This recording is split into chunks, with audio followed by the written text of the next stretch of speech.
نحمده ونصلي على رسوله الكريم أما بعد فأعوذ بالله من الشیطان الرجیم بسم اللہ الرحمن الرحیم۔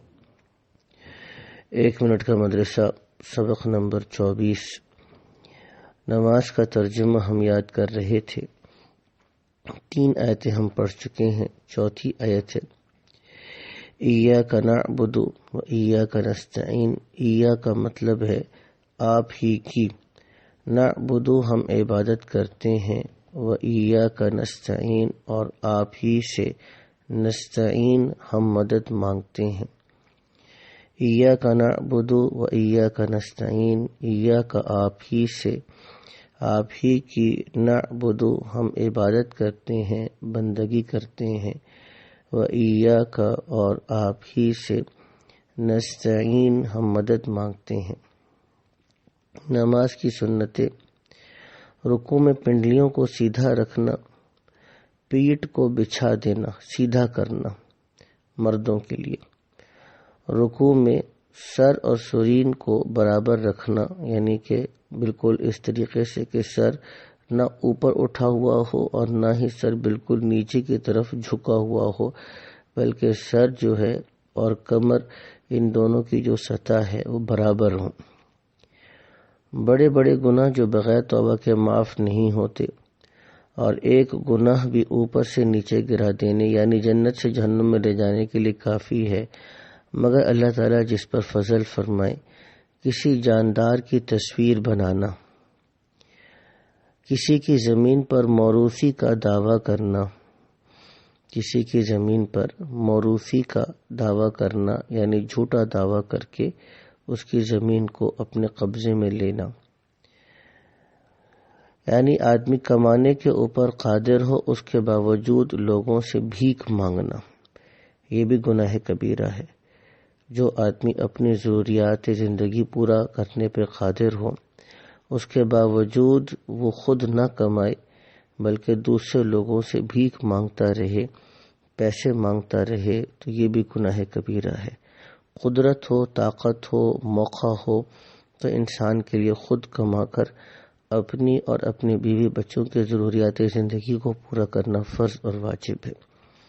گناہ کے نقصانات جو دنیا میں پیش آتے ہیں، نعمتیں چھن جاتی ہیں، بلاؤں اور مصیبتوں کا ہجوم ہوتا ہے۔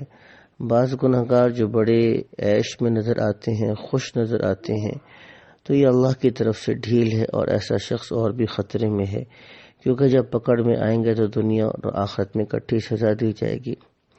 عزت اور شرافت کی القاب چھن کر ذلت اور رسوائی کے خطاب ملتے ہیں۔ مثلا نیکی کرنے سے جو شخص نیک اور فرمانبردار تہجد گزار کہلاتا ہے، اگر خدا نخواستہ گناہ کرنے لگا تو اب وہی شخص فاسق، فاجر، زانی، ظالم وغیرہ کہلاتا ہے۔ ایک اور نقصان بتاتے ہیں کہ شیاطین اس پر مسلط ہو جاتے ہیں اور بآسانی اس کی اعضاء کو گناہوں میں غرق کر دیتی ہے۔ یہ اللہ نے قرآن حکیم بھی ذکر فرمایا کہ وَمَن يَعْشُ عَن ذِكْرِ الرَّحْمَنِ نُقَيِّضْ لَهُ شَيْطَانٌ فَهُوَ لَهُ قَرِينٌ۔ جو آدمی رحمان کے ذکر سے غافل ہوتا ہے تو اللہ تعالیٰ پھر شیطان کو اس پہ مسلط فرما دیتے ہیں، شیاطین کو ڈھیل دیتے ہیں، شیاطین کا تصرف ہوتا ہے، تو وہ آدمی پھر اور طرح طرح کے گناہوں میں جا کے پڑتا ہے، جس سے دین اور دنیا دونوں برباد ہوتی ہے۔ اطاعت کے فائدے جو دنیا ملتے ہیں، ایمان کی برکت سے تھوڑے کھانے میں آسودگی ہو جاتی ہے۔ ایک شخص کھانا بہت کھایا کرتا تھا، پھر مسلمان ہو گیا تو کم کھانے لگا۔ حضور صلی اللہ علیہ وسلم ارشاد فرمایا، مومن ایک آنت میں کھاتا ہے اور کافر 7 آنت میں۔